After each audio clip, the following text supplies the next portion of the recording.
यश academy या YouTube चॅनलमध्ये आपलं मनपूर्वक स्वागत.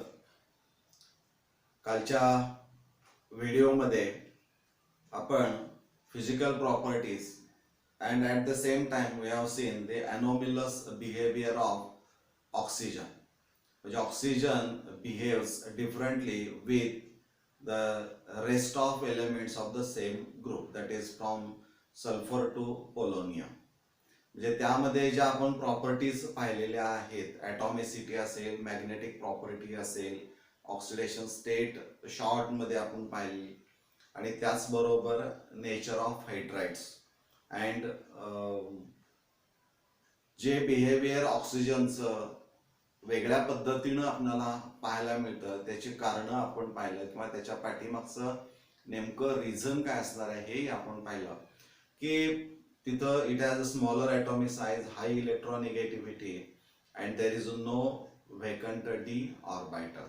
So these are the factors which are responsible for the anomalous behavior of oxygen. हे तुम्हाला निश्चितच व्यवस्थित समजलेलं असणार आहे. So today in this video I am going to teach you the chemical properties of group 16 elements.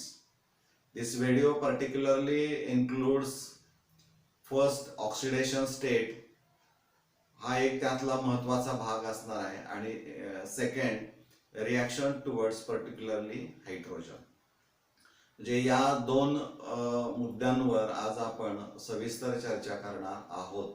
आणि या पार्टचा विचार जर आपण केला तर निश्चितच यावर स्टेट बोर्ड असेल किंवा इतर एंट्रन्स एक्झामिनेशन असणारे आहेत त्यावरही कोणत्या प्रकारचे प्रश्न विचारलेले आहेत याचाही आपण आज विचार करणार आहोत.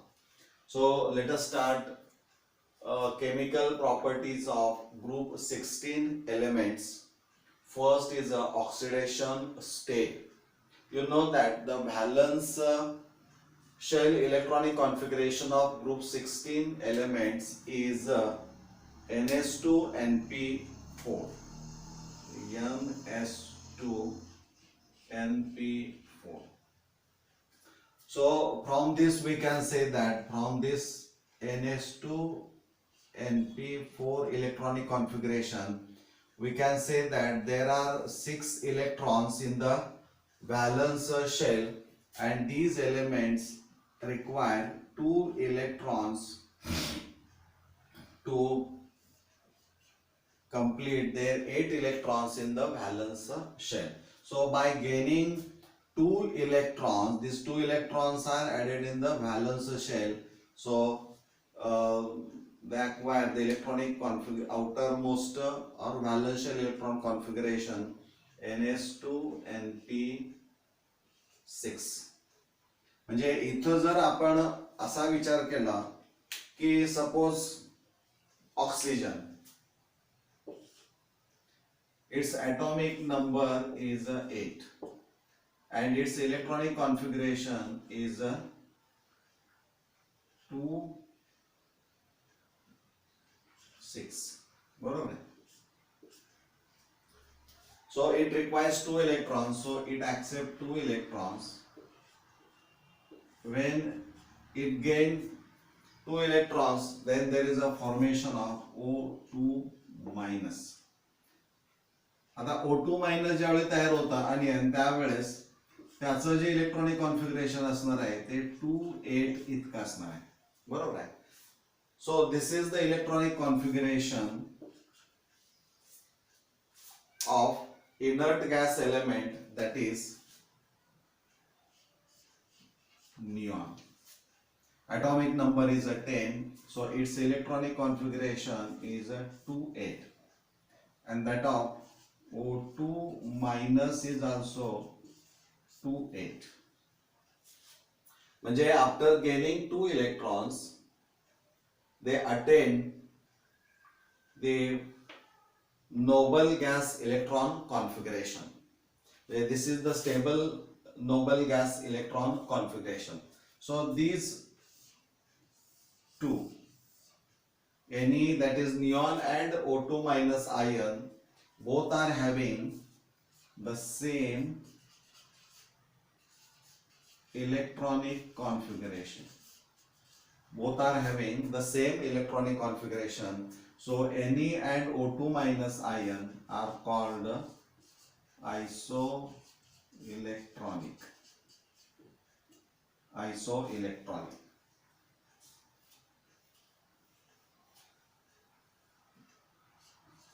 Isoelectronic. Both are having the same electronic configuration. जे हे तुम्हाला माहित असणं गरजेचं आहे, कारण परीक्षेच्या वेळेस असे काही एमसीक्यूज असतात की दिलेल्या जे आयन्स असणारे आहेत किंवा ॲटम्स असणारे आहेत यांचं आयसोइलेक्ट्रॉनिक स्ट्रक्चर असणारे कोणते आहेत हे तुम्हाला शोधावं लागतं, आणि त्यामुळे ह्या गोष्टी तुम्हाला माहित असणं अपेक्षित असणार आहे. म्हणजे इथं they attend the noble gas configuration by gaining 2 electrons. त्यामुळे they exhibit -2 oxidation state.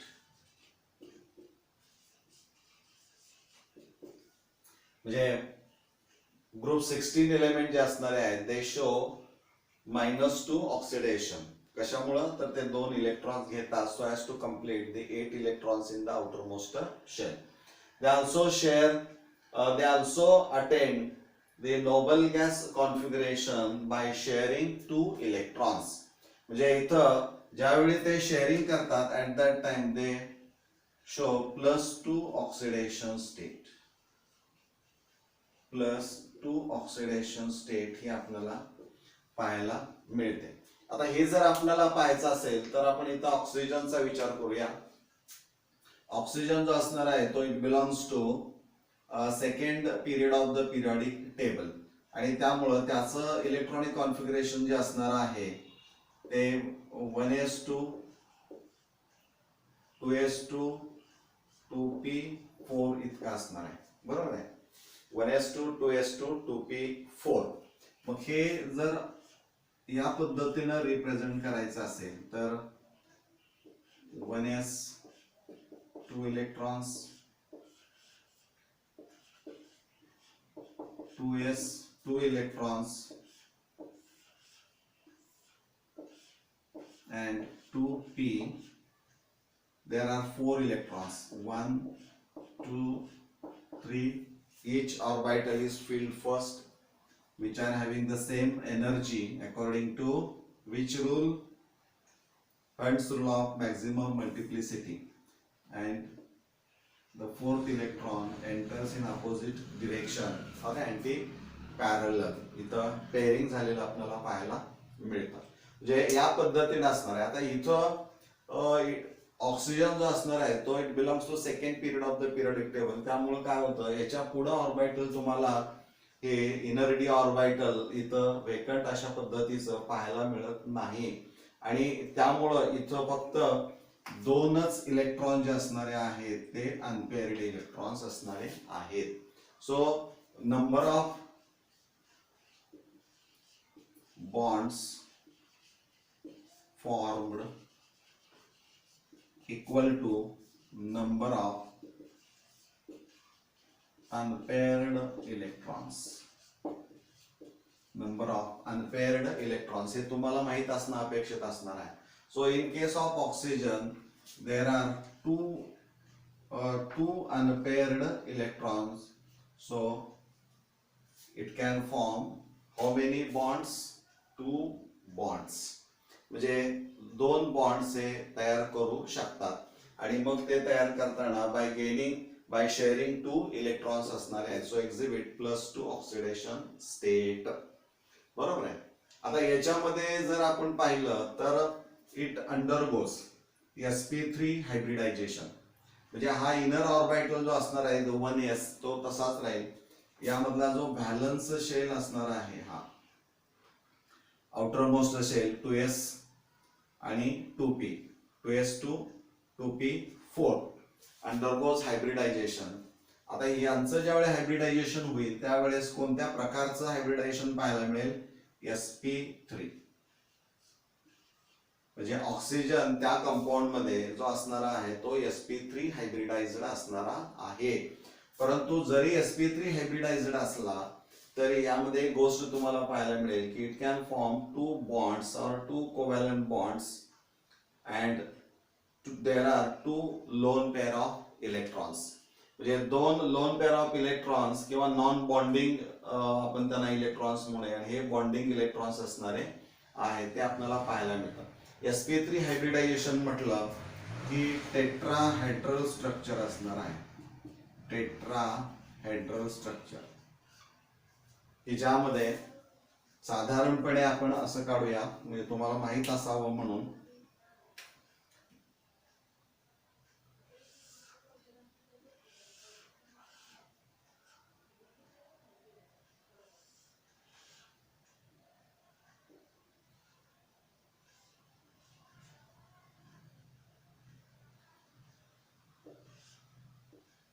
इथं एम असेल, इथं इथं एक्स, इथं x. This is the central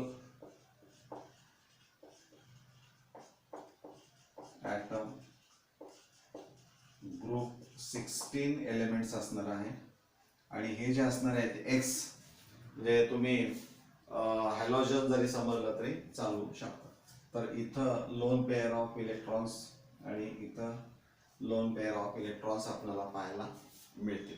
म्हणजे they all these are having the angular आपण म्हणूया, म्हणजे इथं जे असणार आहे ते या पद्धतीचं टेट्राहेड्रल स्ट्रक्चर जे असणार आहे ते असं आपल्याला दिसतं. म्हणजे दोन बॉन्ड्स तयार केलेत आणि दोन कॉर्नर्सना लोन पेअर ऑफ इलेक्ट्रॉन्स असणारे आहे. म्हणजे हे ऑक्सिजनच्या बाबतीमध्ये आपण म्हणू शकतो किंवा सल्फरच्या बाबतीमध्ये पण ते असणार आहे. म्हणजे हे ऑक्सिजनच्या बाबतीमध्ये झालं. म्हणजे ऑक्सिजन जो असणार आहे तो it can exhibit only -2 and +2 oxidation state. हेच याच्यामध्ये आपल्याला किंवा यावरून एवढंच आपण सांगू शकतो की oxygen can exist -2 oxidation state by gaining 2 electrons and +2 oxidation state by sharing 2 electrons. या पद्धतीने ते असणार आहे. Now will discuss the sulphur.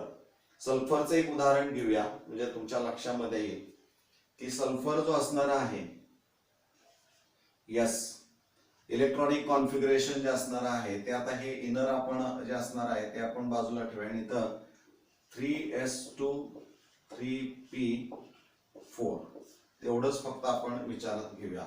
आणि 3D जो असणार आहे तो 0 in ground state. Ground state electronic configuration असणार आहे सल्फरचा. म्हणजे इथं 3s2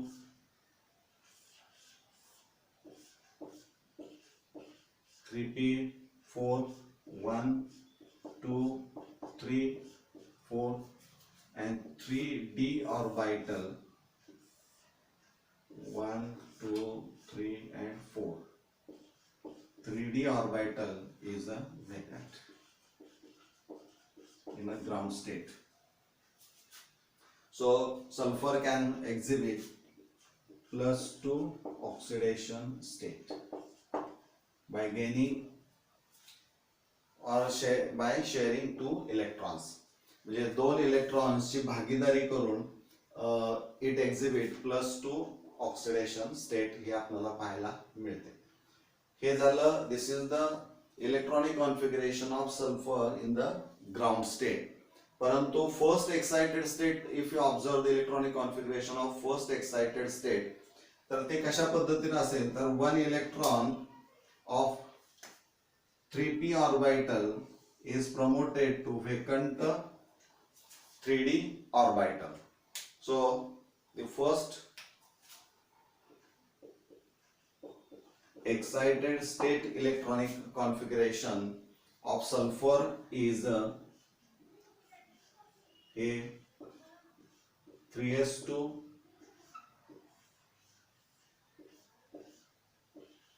3p1 2 3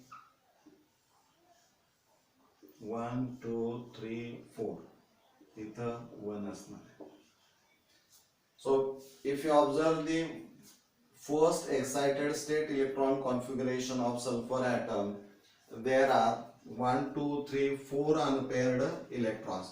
So the number of bonds formed are equal to number of unpaired electrons. So in this case there are 4 unpaired electrons, so it can form 4 covalent bonds and exhibits +4 oxidation state. +4 oxidation state ही यामध्ये आपल्याला पाहायला मिळते. परंतु type of hybridisation जर आपण पाहिलं, इथं sp3 hybridisation आहे. S आणि P दोन पोझिशनला लोन पेअर ऑफ इलेक्ट्रॉन्स पाहायला मिळतात आणि दोन ठिकाणी दोन बॉन्ड्स कोव्हॅलंट बॉन्ड्स तयार केलेले तुम्हाला पाहायला मिळते. तसं इथं काय होतं तर S चा एक ऑर्बिटल असेल, P चे 3 असणार आहेत आणि D चा 1. सो द टाइप ऑफ हायब्रिडायझेशनचा विचार जर केला तर sp3d, म्हणजे in this case it undergoes sp3d hybridisation. म्हणजे इथं काय लक्षात घ्या, S च्या डोक्यावर 1 D च्या डोक्यावर 1 म्हणजे 3 + 1 4 + 1 5 म्हणजे 5 बॉन्ड्स त्यामध्ये तयार झालेले दिसतील. परंतु 5 पैकी आपण जर विचार जर केला तर त्यांनी 4च बॉन्ड्स तयार केलेले असणार आहेत आणि एक लोन पेअर ऑफ इलेक्ट्रॉन असणारी आहे.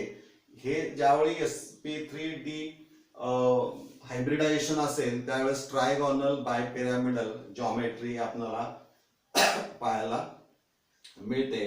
ती ट्रायगोनल बायपिरॅमिडल जॉमेट्री जी असणारी आहे ती या पद्धतीची असेल. सल्फर सेंटरला असेल, हे 2 बॉन्ड्स असतील,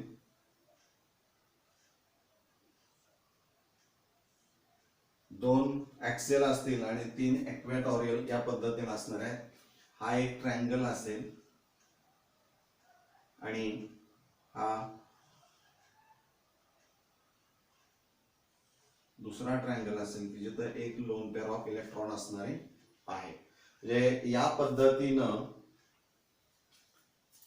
1 इथं x आपण दाखवू, x x x x म्हणजे इथं 4 बॉन्ड्स तयार केले 1 2 3 4 आणि 1 position, at 1 position there is a lone pair of electron. म्हणजे या पद्धतीनं हे स्ट्रक्चर असणार आहे, त्याला ट्रायगोनल बायपिरॅमिडल स्ट्रक्चर असं म्हटलं जातं.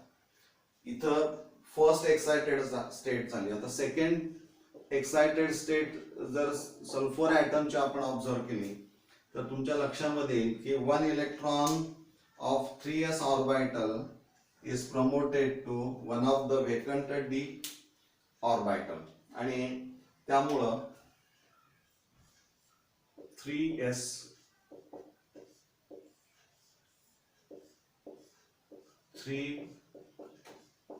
p3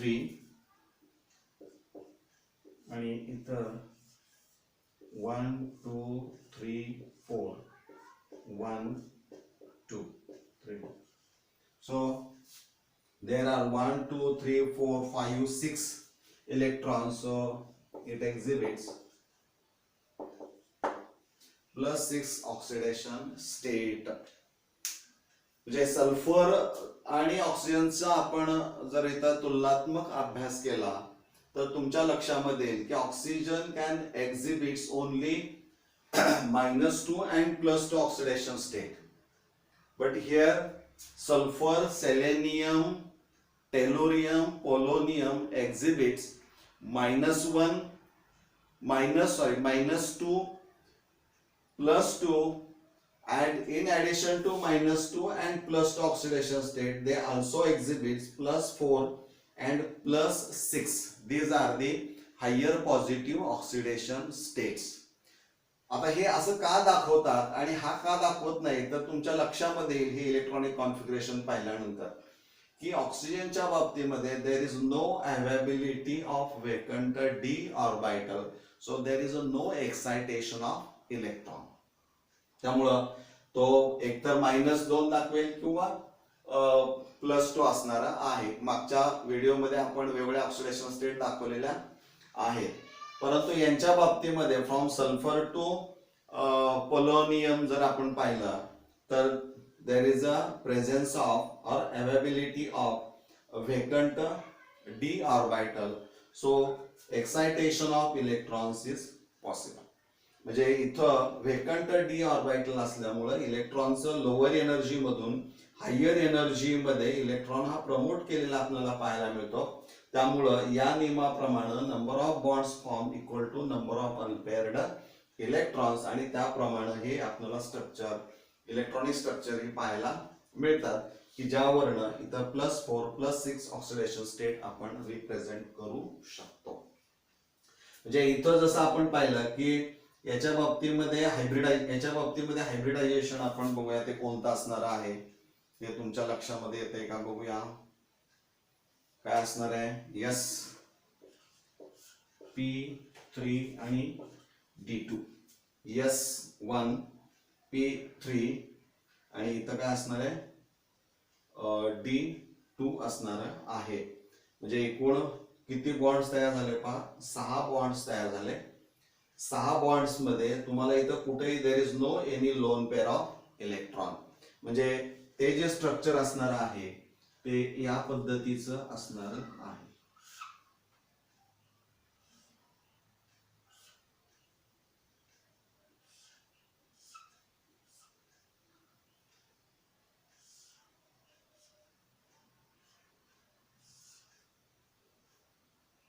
x x x x x x म्हणजे ऑक्टाहेड्रल स्ट्रक्चर हे आपल्याला पाहायला मिळतं. हे 6 ॲटम्स किंवा 6 बॉन्ड्स असणार आहेत. यामध्ये कुठेही there is no any lone pair of electron, आणि त्यामुळं हे तुम्हाला माहीत असणं आवश्यक आहे. म्हणून ह्या गोष्टी तुम्हाला सांगितलेल्या आहेत की ज्याचा उपयोग तुम्हाला होऊ शकतो. आता यावर एक प्रश्न विचारला जाऊ शकतो की as we move from oxygen to sulfur to selenium to tellurium to polonium, means down a group, the +6, the stability of +6 oxidation state decreases, and the stability of lower oxidation state, that is +4, increases. What is the reason behind it? म्हणजे इथं तुम्हाला reason जर explain करायचं असेल तर ते reason काय असणार आहे हे तुम्हाला माहित असणं अपेक्षित असणार आहे. जर आपण इथं सल्फरचा विचार जर केला तर 3rd पिरियडचा तो असणार आहे, म्हणजे 1 2 3 शेल्स असणार आहेत. आणि सेलेनियमचा विचार जर केला तर 1 2 3 आणि इथं 4 असणार आहे. म्हणजे इथं ॲटॉमिक साईजचा विचार जर केला तर ॲटॉमिक साईज याची लार्ज असणारी आहे. इथं outer most electronic configuration NS2 NP4च आहे. केंद्रकापासूनचे इथपर्यंतचं अंतर असणार आहे. इथंही आउटर व्हॅलन्स शेल जो असणार आहे त्याचं इलेक्ट्रॉनिक कॉन्फिगरेशन NS2 NP4च असणार आहे. परंतु होतं काय की सल्फर पर्यंतच फक्त स्टॅबिलिटी +6 ची जास्त पाहायला मिळते आणि नंतर ती कमी झालेली पाहायला मिळते. म्हणजे मोस्ट स्टेबल +6 ऑक्सिडेशन स्टेट जर कुठं पाहायला मिळत असेल तर ती सल्फरच्या बाबतीमध्ये असणारी आहे. सेलेनियम टू पोलोनियम आपण जर गेलो तर मात्र ती स्टॅबिलिटी कमी होताना पाहायला मिळते. आणि स्टॅबिलिटी कुणाची वाढताना दिसते तर +4 ची. म्हणजे +4 ची याचा अर्थ जर 6 दाखवायचे असेल तर it uses all the 6 electrons, बरोबर आहे, +6 साठी. परंतु पुढं जसं आपण पुढं खाली येऊ या ग्रुपमध्ये त्यावेळेस हे जे NS2 इलेक्ट्रॉन्स असणारे आहेत यांच्यामुळं इनर्ट पेअर इफेक्ट इथं आपल्याला पाहायला मिळतो. And due to the inert pair effect selenium to polonium exhibits the stable +4 oxidation state because the 2 electrons of NS orbitals they are not used because they are strongly because इथं काय होतं तर S orbital म्हणजे size वाढल्यामुळं S orbital जे paired असणार आहे त्याची त्यातून इलेक्ट्रॉन काढून घेणं अवघड होत जातं.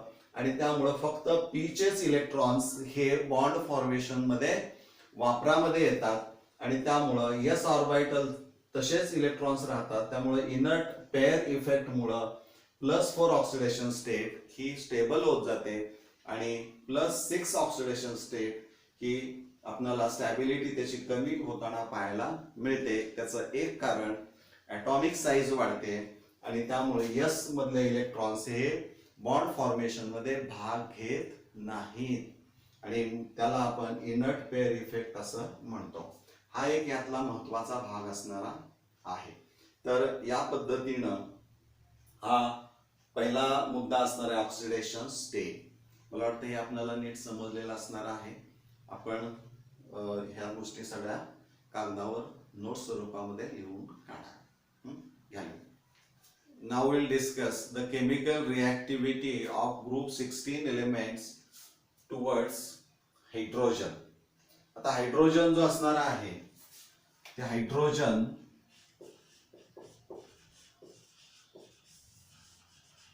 reacts with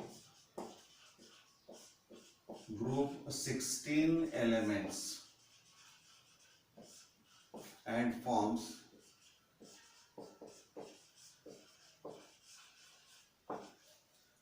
हायड्राइड्स. म्हणजे इथं समजा आपण हायड्रोजन जर विचार घेतला H2 आणि E nothing but elements of group 16, then there is a formation of H2E. मग H2E आपण ज्यावेळी म्हणू त्यावेळेस कोण कोण असणार आहे पहा. H2O असेल, H2S असेल, H2SE, H2TE, H2PO. These are the hydrides of group 16 elements. म्हणजे ग्रुप 16 एलिमेंटची ही हायड्राइड्स आपल्याला तयार झालेली पाहायला मिळतात. आता यामध्ये वॉटर जो असणार आहे, हा जो वॉटर असणार आहे तो इट इज ए लिक्विड. म्हणजे इथं water is a liquid at a room temperature. परंतु these are the gases at a room temperature. म्हणजे this is the only one hydride which is a liquid at a room temperature, and hydrides of sulfur, selenium, tellurium and polonium are in a gaseous state at a room temperature. म्हणजे मग यावर प्रश्न विचारला जाऊ शकतो की MCQ असू शकतो की which one of the following is a liquid at a room temperature. आणि मग यापैकी तुम्हाला 4 जर ऑप्शन दिले असतील आणि त्यामध्ये जर H2 असेल तर करेक्ट ऑप्शन कोणता असणार आहे, तर वॉटर असणार आहे. मग याचं रिझन काय असणार आहे, म्हणजे कोणतं कारण आहे, what is the reason behind it, why water H2O exists as a liquid at a room temperature. The reason is that first the HO bond is a highly polar bond. आता ही polarity आपण सुरुवातीच्या काही जे तास आपले झालेले आहेत किंवा लेक्चर झाले त्यामध्ये थोडाफार त्याचा उल्लेख आपण केलेला आहे. तरी देखील आपण इथं विचार करूया की oxygen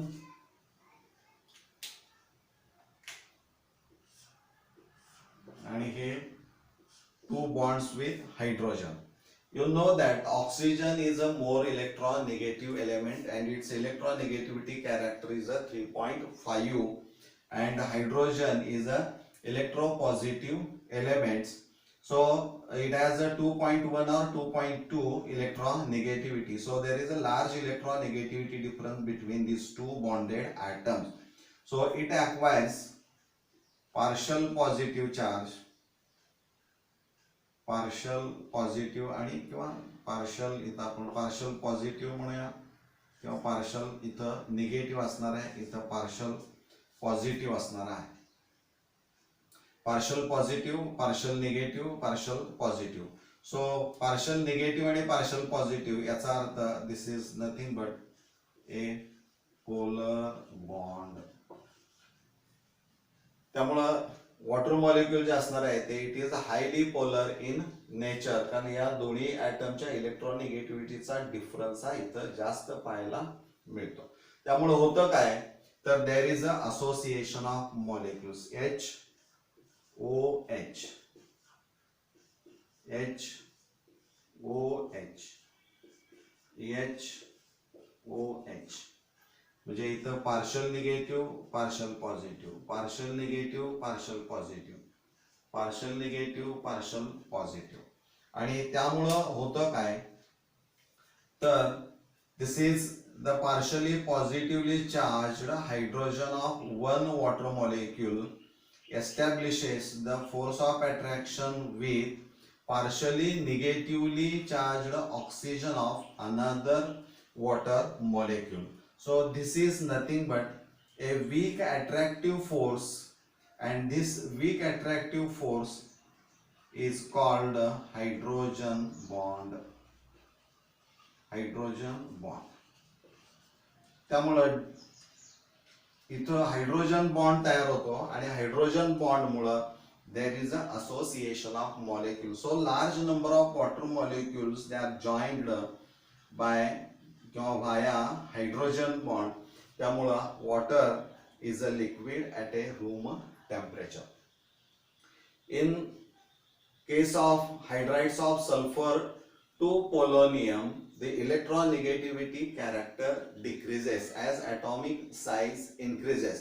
So the polarity of S and H, Se and H, Te and H, Po and H, that is the polarity between sulfur to polonium आणि हायड्रोजन यांची मधली जर पोलॅरिटी पाहिली तर पोलॅरिटी ऑफ बॉन्ड काय होतं कमी कमी होत जातं. त्यामुळं तो बॉन्ड हा इतका वीक होतो आणि त्यामुळे there is a no formation of hydrogen bond. आणि if there is a no formation of hydrogen bond means there is a no association of molecules, and therefore these hydrides exist as a gaseous state at a room temperature. So this is the main reason behind it. हे यावरून आपल्याला सांगता येईल. किंवा यावरून आणखीन एक प्रश्न असा विचारला जाऊ शकतो की which one of the following is the most volatile compound or hydride. म्हणजे इथं मोस्ट व्होलाटाईल कोण आहे हे आपल्याला ऑर्डर आपल्याला माहित असणं अपेक्षित असणार आहे. मग व्होलाटाईल याचा अर्थ विच इझिली इव्हॅपोरेट्स, ज्याचं व्हेपोरायझेशन वेपर्स ज्याच्यामध्ये लवकर तयार होतात असा कोण असणार आहे. तर तुमच्या लक्षामध्ये की यांचं सगळ्यांचं वेपोरायझेशन होतं. हे ऑल आर व्होलाटाईल, परंतु व्होलॅटिलिटी सगळ्यांची सारखी नाही. वॉटरची व्होलॅटिलिटी पण आहे, आपल्याला माहित आहे टेम्परेचर वाढलं तर त्याचं इव्हॅपोरेशन हे होतं, परंतु रेट ऑफ इव्हॅपोरेशनचा विचार जर केला तर कुणामध्ये जास्त असणारा आहे हे तुम्हाला सांगायचं आहे. तर सगळ्यामध्ये मोस्ट लिस्ट व्होलाटाईल कोण जर असेल तर तो वॉटर असणारा आहे, आणि मोस्ट व्होलाटाईल कोण जर असेल तर H2S असणारा आहे. म्हणजे व्होलॅटिलिटी ची ऑर्डर जर आपण काढली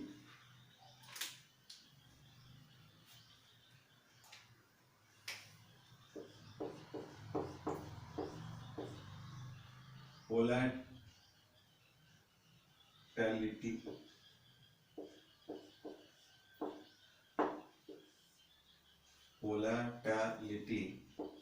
तर पाहिले आपण तर तुमच्या लक्षामध्ये येईल की H2O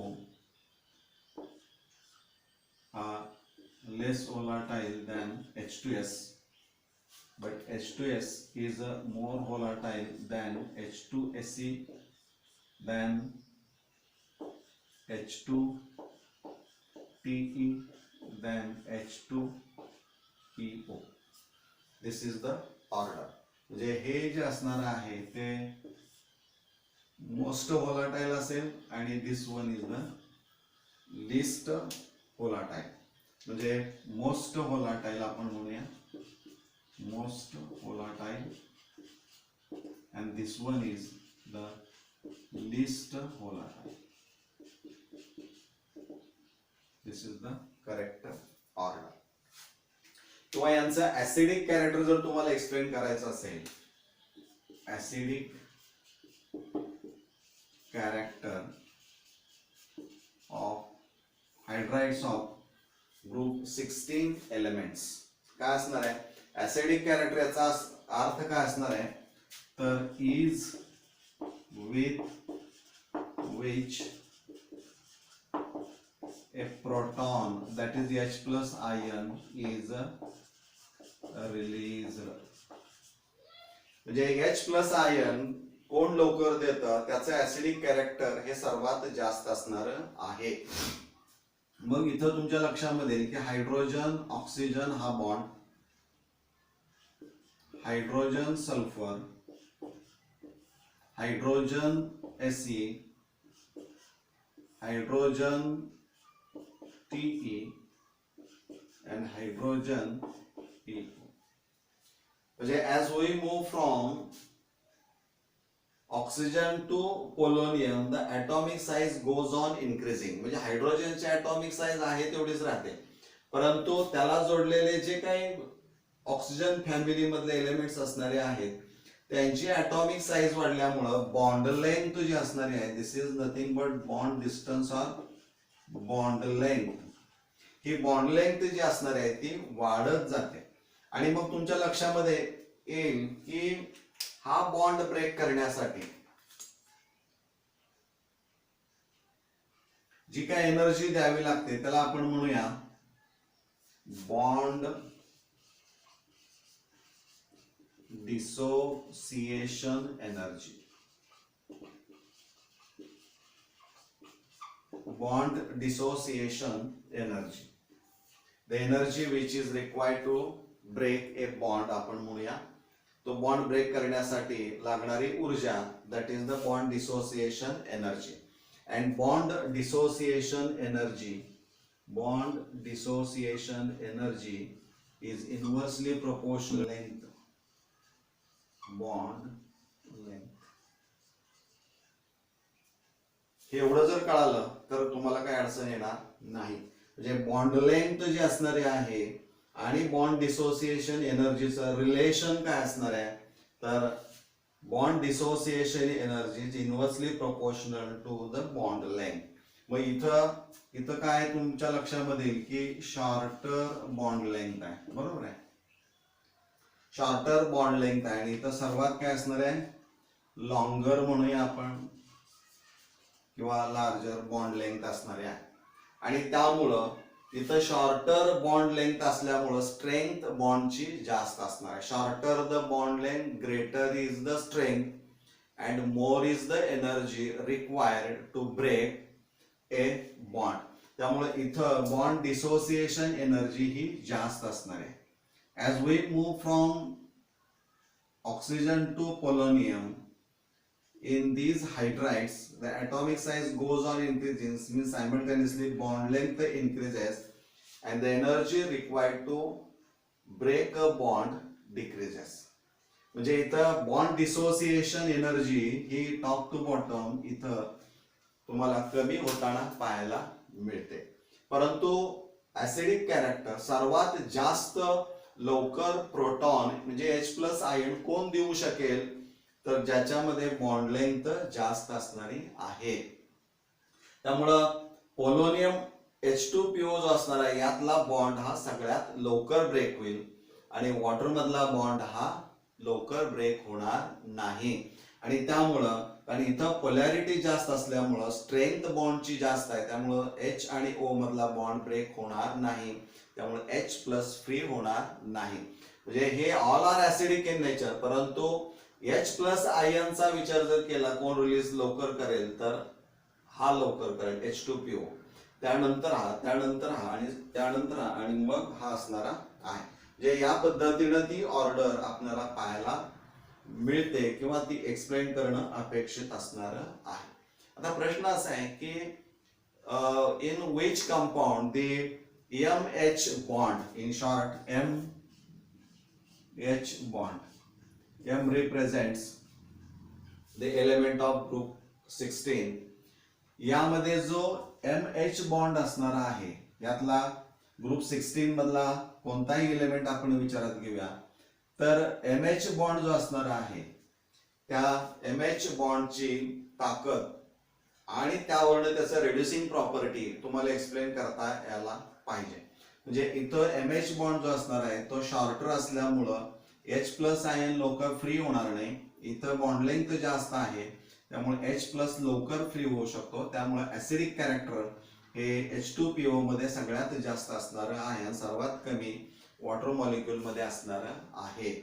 now the hydrides of group 16 elements show the property known as a reducing property except water molecule. म्हणजे all hydrides of group 16 elements except water show reducing property. reducing property याचा अर्थ जो लवकर H प्लस आयन रिलीज करतो तो. त्यामुळे सर्वात जास्त reducing property ही H2PO ची असणारी आहे आणि सर्वात कमी H2O ची असणारी आहे. हे यामध्ये महत्वाचं असणार आहे. आणखी एक यामध्ये MH बॉन्ड वरून तुम्हाला you have to explain the thermal stability. Thermal stability, thermal stability of MH bond. इथं हे जे तुम्हाला बॉन्ड दिसत आहेत हायड्रोजन बरोबर तयार केलेले ग्रुप 16 एलिमेंट्सने, सर्वात स्थिर बॉन्ड कोणामध्ये पाहायला मिळेल किंवा स्ट्रॉंग जो असणार आहे तो कोणामध्ये असणार आहे, यामध्ये असणार आहे. आणि यामध्ये स्टॅबिलिटी त्याची काय असणार आहे, कमी असणार आहे, कारण बॉन्ड लेंथ जास्त आहे त्यामुळे बॉन्ड लवकर तो ब्रेक होणारा आहे. सर्वात वीक बॉन्ड इथं आपल्याला पाहायला मिळतो. So in case of hydrides of group 16 elements this thermal stability decreases and acidic character increases. बरोबर आहे. आणि व्होलॅटिलिटीचा विचार जर केला तर दिस इज द ऑर्डर. हा यातला महत्वाचा बदल तुम्ही लक्षात ठेवणं अपेक्षित असणार आहे. बॉन्ड डिसोसिएशन एनर्जीचा विचार जर केला तर as we move from H2O to H2PO the bond dissociation energy decreases. ते कमी होताना आपल्याला पाहायला मिळते, कारण हे रिलेशन तुम्हाला माहित असणं अपेक्षित असणार आहे. तर मला वाटतं हे शॉर्ट मध्ये असणार आहे. ह्या गोष्टी जर तुम्ही नीट ऐकल्या आणि त्यावरून शॉर्ट नोट्स तुम्ही तुमच्यासाठी तयार केल्या तर निश्चित तुम्हाला या गोष्टी उपयुक्त असणाऱ्या आहेत. हे आपण लिहून घ्या.